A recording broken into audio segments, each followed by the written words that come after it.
Truck drivers sleep in minus 30 degrees Celsius every single night. Not occasionally, not in emergencies.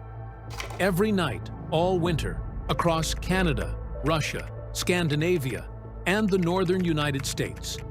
And most of them sleep better than you do. That sounds impossible. A metal box in temperatures that can kill an unprotected person within the hour. No hotel, no insulated walls. Just a curtain, a bunk, and whatever's keeping the cold out. Here's how it actually works, and why the answer is a lot more engineered than you'd expect. Here's something almost nobody outside the trucking industry knows about steel. It conducts heat roughly 400 times faster than wood, which means a truck cab with no heating running doesn't slowly get cold over the course of a night. It gets cold fast. In extreme temperatures, the interior of an unpowered cab can drop to life-threatening levels within 45 minutes of the engine shutting off. Not uncomfortable, life-threatening. And most people, when they hear that, land on the same obvious answer. Just leave the engine running. The engine produces heat. Problem solved. It isn't that simple. In most of the United States and Canada, leaving a diesel engine idling overnight is illegal. Anti-idling laws exist across dozens of states and provinces, introduced to cut emissions in populated areas. The fine for a violation can reach up to $25,000. And even without the legal problem, idling a main diesel engine through a winter night burns between 2 and 4 liters of fuel per hour. For a driver on the road 300 nights a year, that's up to $15,000 spent annually just to stay warm. Every single year, just on overnight heat. So the industry had a genuine problem on its hands, a metal shell that loses heat faster than almost any other material. A law that makes the most obvious solution illegal. And a driver who still needs to sleep 8 hours in temperatures that don't forgive mistakes. What engineers built in response is one of the most underrated pieces of technology on any highway today. And almost nobody who drives past it has any idea it exists. Inside the frame of almost every modern long-haul truck sits a device most people have never heard of. It's roughly the size of a shoebox.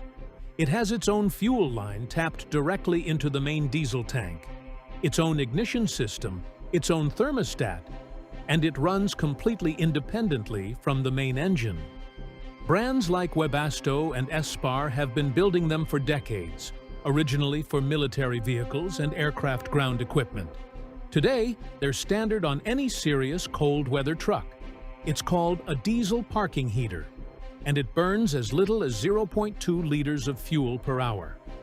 Compare that to 4 liters per hour for an idling main engine. And you start to see why these things exist everywhere once you know to look for them. In Scandinavia, where temperatures regularly drop below minus 20 degrees Celsius for months at a time, parking heaters aren't optional equipment. They come fitted from the factory on Volvo and Scania trucks, because the alternative, idling the main engine all night, is both financially ruinous and, in many areas, flat out illegal. But the parking heater is the baseline solution, because some trucks carry something more advanced, something that doesn't just heat the cab. It turns it into a completely self-sufficient living space at minus 30 degrees Celsius. It's called an APU, an auxiliary power unit, a second engine mounted to the frame of the truck, running independently from the main drivetrain. It powers the heating, the air conditioning, the refrigerator, the electrical outlets, everything the driver needs to function overnight without touching the main engine once.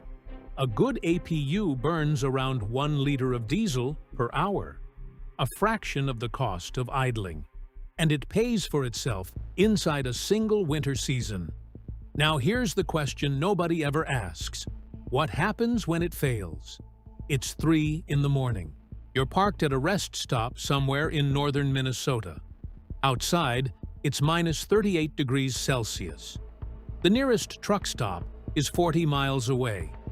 The nearest hotel is unreachable without moving the truck, and moving the truck means losing the parking spot and the hours you've already logged toward your mandatory rest. Then you wake up cold. You check the heater panel. Nothing. The parking heater has stopped. You check the APU. Also dead. The cab temperature is already dropping at roughly 1 degree per minute. In 20 minutes, it will be minus 15 degrees Celsius inside the cab. In an hour, the situation becomes genuinely dangerous. This is not a hypothetical. Every experienced cold weather driver has a version of this story, which is exactly why the preparation doesn't start the night before. It starts weeks before the first freeze hits. The first thing most people never think about is the fuel itself. At around minus 15 degrees Celsius, standard diesel begins to gel. Wax crystals form inside untreated fuel and block the filters and fuel lines completely. The engine shuts down, and so does the parking heater, at exactly the same moment, because they share the same tank. The solution is winter blend diesel or an anti-gel additive poured in before temperatures drop. Every serious cold weather driver carries it. The second is the batteries. Cold cuts battery capacity significantly. At minus 40 degrees Celsius, a standard truck battery can deliver less than 40% of its rated output. A truck running an APU and full cab electronics overnight can need up to 8 batteries, double the standard setup, just to make it through a single night without a system shutdown. The third is something as simple as a curtain. Thermal insulated curtains hung between the cab and the sleeper berth reduce heat loss by up to 60%. They cost around $50. At minus 30 degrees Celsius, they are the difference between the parking heater running for 4 hours or 8. $50. And it doubles your safety window. And the fourth is the bedding. Experienced cold weather drivers don't sleep under a blanket. They use sleeping bags rated to minus 20 degrees Celsius or lower as their primary layer. Even if the heating system partially fails in the night, the bedding buys time. That buffer is the difference between an inconvenience and an emergency call at 3 in the morning from a rest stop with no cell signal. Here's something that surprises almost everyone who hasn't spent time studying this industry. The widespread adoption of parking heaters and APUs across North American trucking wasn't driven by comfort. It wasn't driven by drivers asking for better equipment. It was driven by government regulation. Anti-idling laws started appearing in American cities in the early 2000s, primarily as environmental measures targeting diesel emissions in urban areas. They were never specifically designed for long-haul truckers. But trucking was the industry most immediately affected because truckers were the ones idling diesel engines for 8 hours at a stretch in populated areas overnight. The industry's first reaction was resistance. The second was adaptation. Fleets that had been idling their engines for decades suddenly had a financial and legal incentive to find a better solution. Parking heater manufacturers, which had existed mostly as niche suppliers for military and aerospace applications, found themselves in the middle of a trucking industry that urgently needed exactly what they made.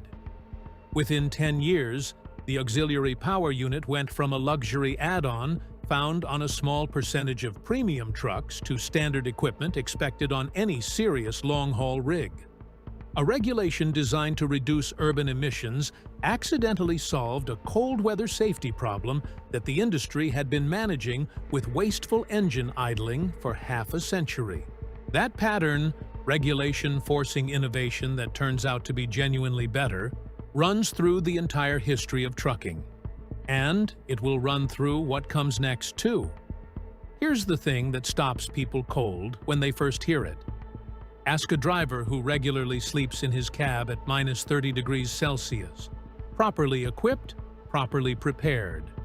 whether he'd rather be in a hotel. Most of them will say no, and that answer confuses people who have never experienced it. The reason isn't stubbornness. It isn't pride about being tough.